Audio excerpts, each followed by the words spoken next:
Assalamualaikum warahmatullahi wabarakatuh. Perkenalkan, nama saya Dafnesi Rahmadani Putri dari jurusan Kimia dengan NIM 21036015. Nah, di sini saya akan menjelaskan hasil resume saya mengenai isolasi senyawa aktif antioksidan dari beberapa spesies dan varietas kunyit, yaitu spesies kurkuma.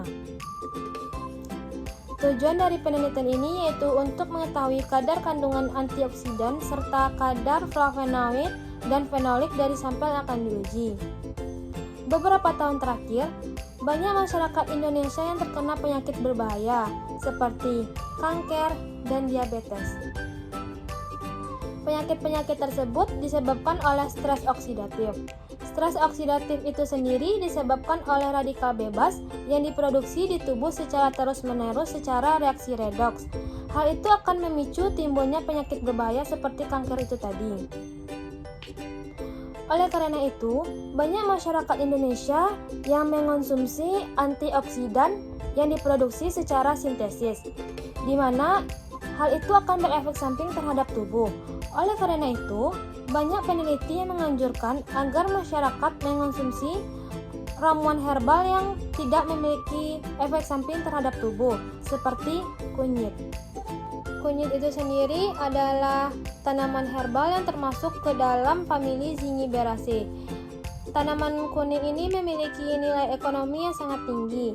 Hal ini dikarenakan tanaman kunyit ini dapat digunakan untuk obat-obatan herbal, untuk masakan, serta untuk kosmetik. Beberapa peneliti telah membuktikan bahwa kunyit ini mengandung antioksidan, anti jamur, anti diabetes, anti inflamasi, serta anti penyakit Alzheimer. Kunyit ini memiliki beberapa spesies. Yang pertama yaitu spesies Curcuma longa, spesies Curcuma xanthorrhiza, spesies Curcuma amada, spesies Curcuma aromatica, lalu spesies Curcuma zedoria. Adapun bahan yang digunakan, yang pertama bubuk kunyit atau sampel, yang kedua MeOH, yang ketiga reagen fenolfolin, yang keempat air suling, yang kelima natrium karbonat, yang keenam buffer natrium asetat, dan yang terakhir yaitu AlCl. Alat yang digunakan, yang pertama spektrofotometer, yang kedua pengaduk magnet, yang ketiga kertas saring, yang keempat rotary evaporator, yang kelima lemari es, yang keenam gelas kimia, yang ketujuh gelas ukur, dan yang terakhir mikroplate. Prosedur kerja yang dilakukan, yang pertama ekstraksi sampel, di mana 20 gram masing-masing sampel kunyit diekstraksi dengan MeOH sebanyak 200 ml selama 2 hari pada suhu kamar 25 derajat Celcius dengan pengadukan magnet secara terus-menerus. Lalu larutan disaring dengan kertas saring ganda. Setelah itu larutan yang telah disaring dikeringkan di atas rotary evaporator pada suhu 40 derajat Celcius.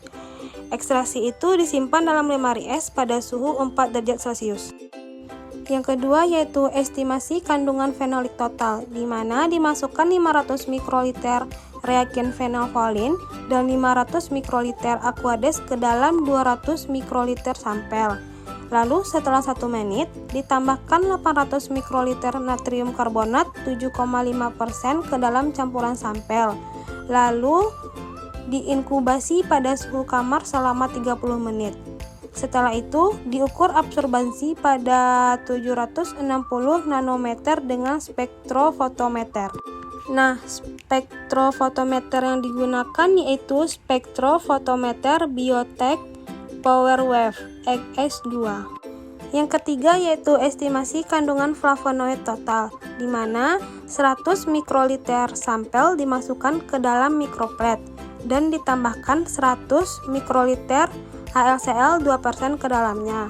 Setelah itu, sampel didiamkan pada suhu kamar selama 15 menit. Setelah itu, diukur absorbansi pada 430 nanometer dengan spektrofotometer Biotech PowerWave XS2.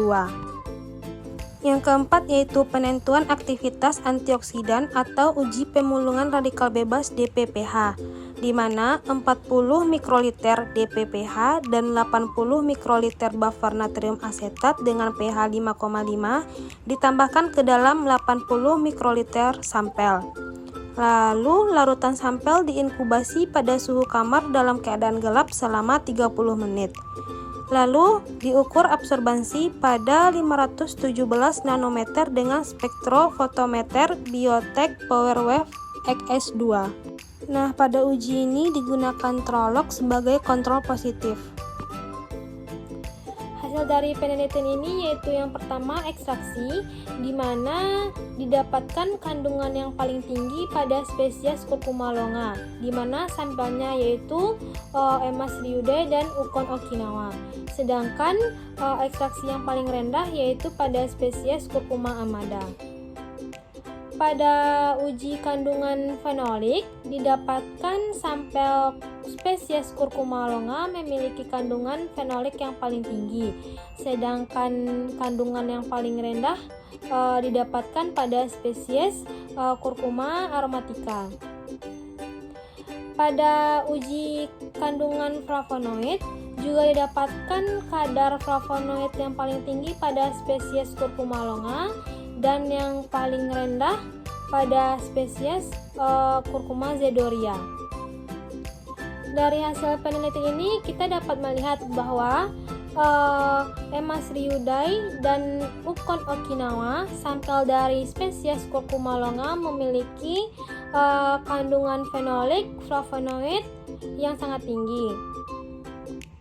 Hal ini sama atau konsisten dengan penelitian sebelumnya, di mana spesies Curcuma longa ini memiliki kandungan fenolik dan flavonoid yang sangat tinggi dibandingkan spesies Curcuma lainnya.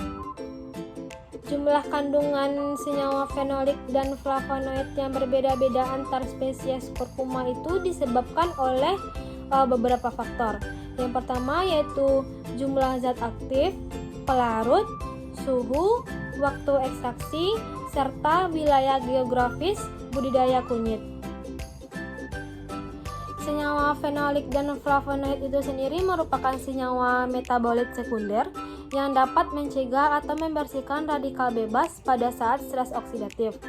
Hal itu akan meningkatkan aktivitas antimikroba pada tubuh sehingga dapat mencegah penyakit berbahaya pada tubuh. Senyawa fenolik dan flavonoid ini sendiri juga dapat dijumpai di mana-mana seperti pada sayur-sayuran dan tanaman obat. Senyawa fenolik dan flavonoid ini sangat berperan penting dalam pemulungan radikal bebas, di mana ia dapat mencegah terjadinya penyakit berbahaya serta kerusakan oksidatif. Oleh karena itu, kita sangat dianjurkan untuk mengonsumsi makanan yang mengandung senyawa fenolik dan flavonoid yang sangat tinggi, seperti kunyit, bayam, kangkung, dan brokoli.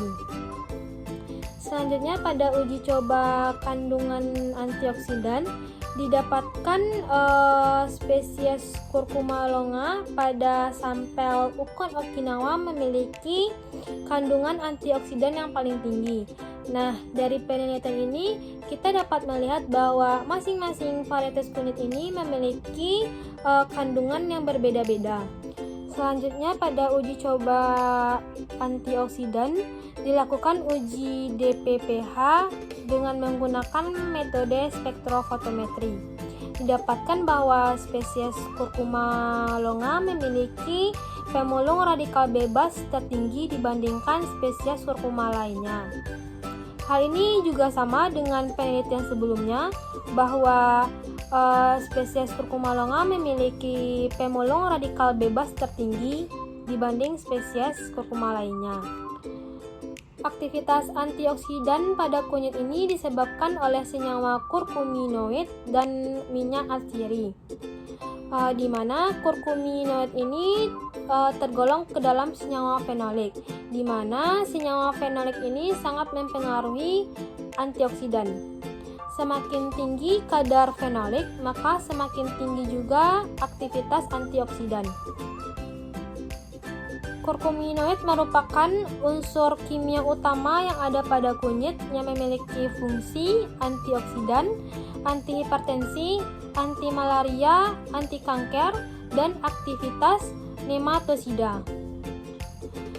aktivitas antioksidan yang berbeda antara spesies kurkuma pada penelitian ini dan penelitian sebelumnya disebabkan oleh beberapa faktor. Yang pertama yaitu variasi genetik, suhu, serta wilayah geografis penanaman kunyit dan tanah yang digunakan.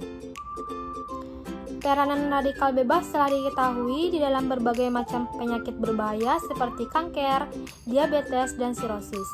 Oleh karena itu, senyawa yang mampu menangkal radikal bebas sangat berpotensi besar untuk mencegah dan menghambat terjadinya penyakit berbahaya tersebut.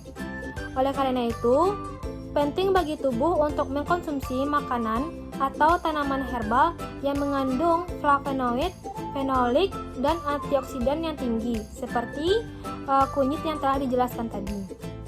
Kesimpulan dari penelitian ini yaitu yang pertama, kurkuminoid merupakan unsur kimia utama dalam kunyit yang memiliki berbagai sifat farmakologi, termasuk antioksida, antihipertensi, neuroprotektif, anti kanker, anti malaria, dan aktivitas nematosida. Yang kedua yaitu perbedaan jumlah kadar disebabkan oleh beberapa faktor, yaitu jumlah zat aktif, pelarut, waktu ekstraksi, suhu, dan wilayah geografis budidaya kunyit. Yang ketiga yaitu kunyit banyak digunakan untuk pengobatan tradisional karena memiliki kandungan antioksidan yang sangat tinggi. Sekian pemaparan dari saya. Assalamualaikum warahmatullahi wabarakatuh.